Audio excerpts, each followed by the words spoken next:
မွေးကလေးကဝင်းနှန်းဆုံးပါမွေးဆိုရင်အသေးနိုင်တာ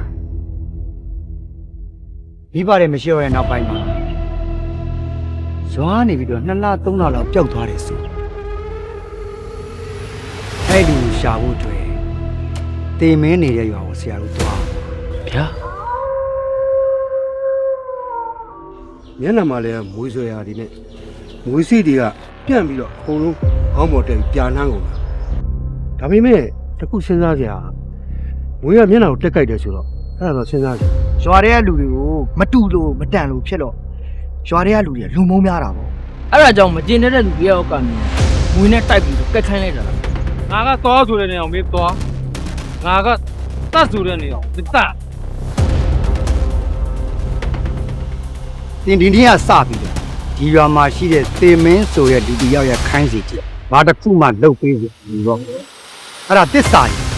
တင်မကတစ္ဆာဖြစ်ခဲ့ပြီဆိုတင့်တယ်ဖြစ်ပြန်တယ် တေမင်းဆိုတဲ့ငါက